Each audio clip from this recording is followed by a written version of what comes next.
right, everybody, it's Mike with Monkey Fab Garage, monkeyfabgarage.com. There's the smoke. You guys see that?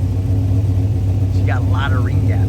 So it'll do this while it's warming up, and it'll actually like just be a huge cloud of smoke. And I'll smack the gas pedal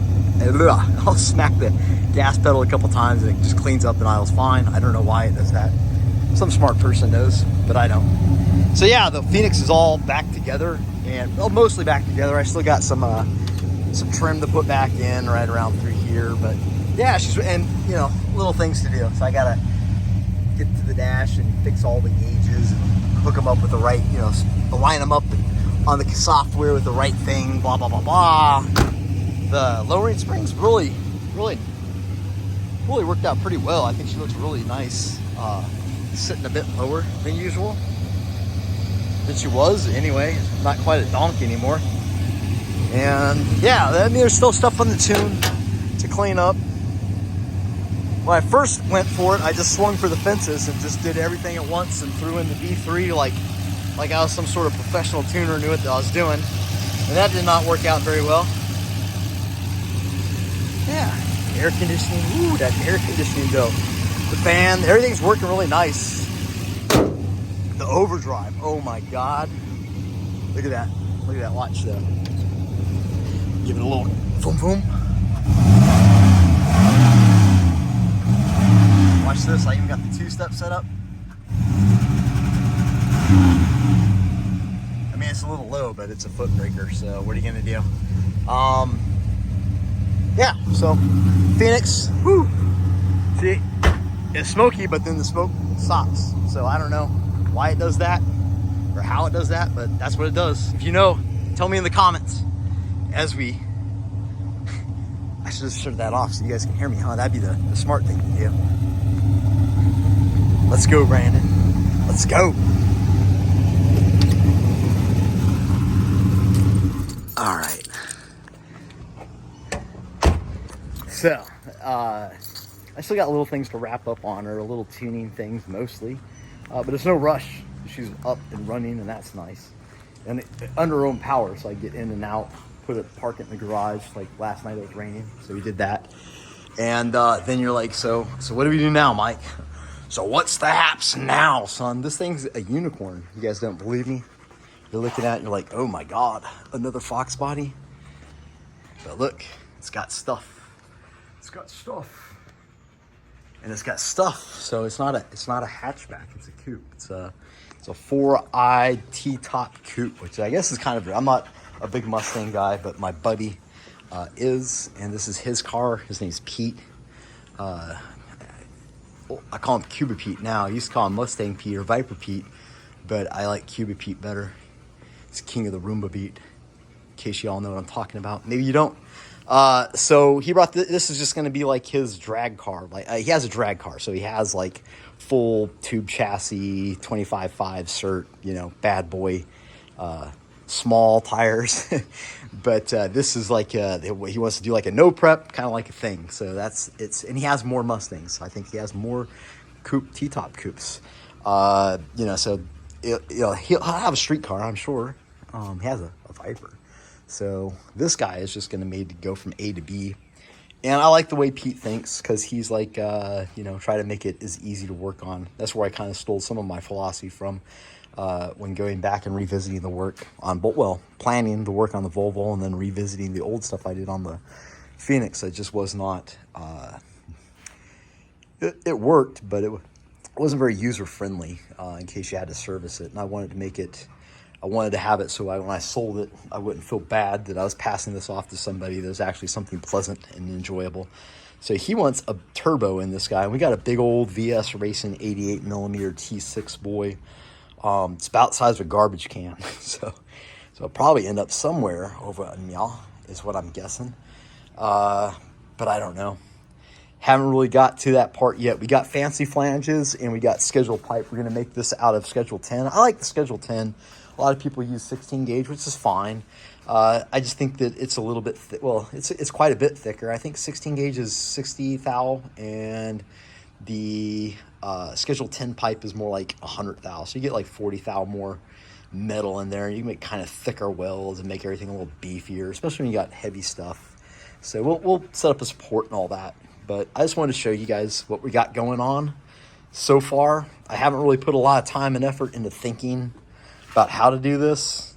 It's kind of complicated because he wants to be able to just put the turbo straight down and then have full exhaust. So that complicates things because you're going to have to come off these headers and join and then do some of the downpipe. Well, the downpipe I'm thinking is going to have to sneak down and under somehow. So I don't know.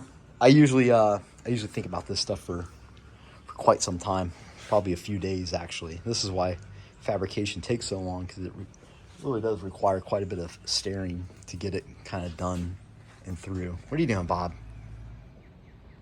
You came to my shop last Friday and you just peed in here, didn't you? That was such a jerk move, man.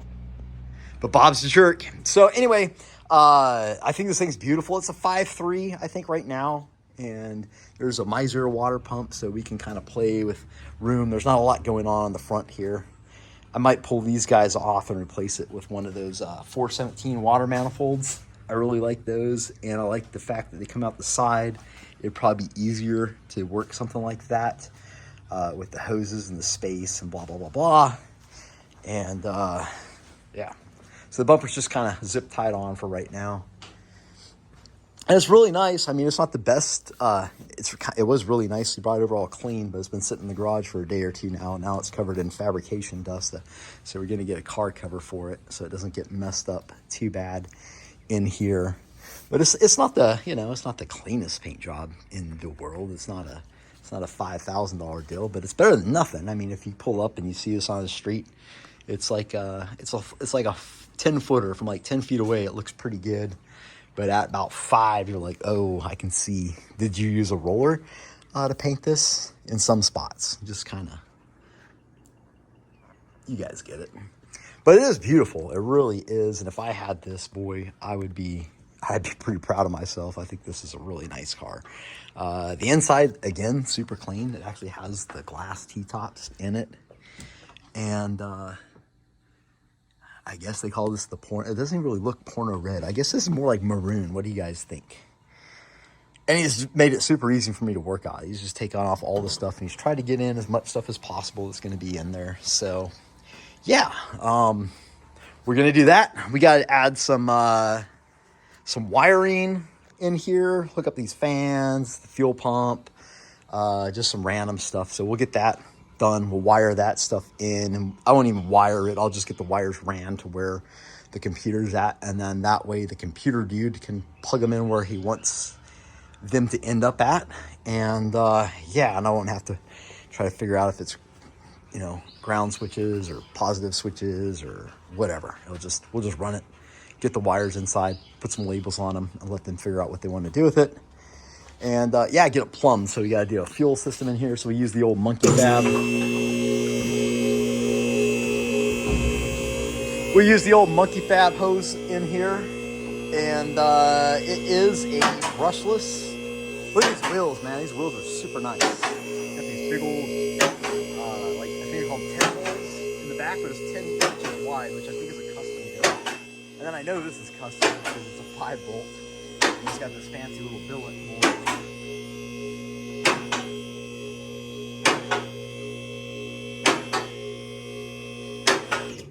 I told them that I said that I used to wonder how people would take cars to shops and then never ever see them again, like they would never give them back. But I'm starting to understand that very well now. So he's got the Team Z, the front, and he's got the Flamin' River manual rack. Strange, I don't know, single, doubles, something, I'm sure, coilovers. It's got a glide with a trans brake, I do believe. I'm sure it does. And more Team Z. It's nice, like this hammer forging stuff. Yeah, it's just super stock and it's super clean. Like, this is so nice, this undercarriage here. This is what you hope to see when you pick a car up. Here's our fuel filter. We'll need to pull that and check to see what kind of microns it is. I know some people swear by 10 microns, but I'm not that guy. I am a 40 micron guy because they don't collapse on you. But you Also got to keep an eye on them. You can't just throw them in there and forget about it. Yeah, nice rear end. It's some kind of fancy done up job that somebody's built. And it's got all this extra bracing stuff. There is the trans cooler and our big bad boy fuel pump. I'm sure that'll give all the fuel. And this tank, he has an aluminum fuel cell in the trunk there. So we'll need to plumb all this, wire it, and I'll probably do that because that'll give me something to do. It's kind of straightforward. It doesn't require a lot of thought, time, or effort or thinking. And while I'm doing that, I can let my mind kind of work on how to get this turbo guy to sit in here the way he wants and make it function well. Yep, so that's where we're at. I just thought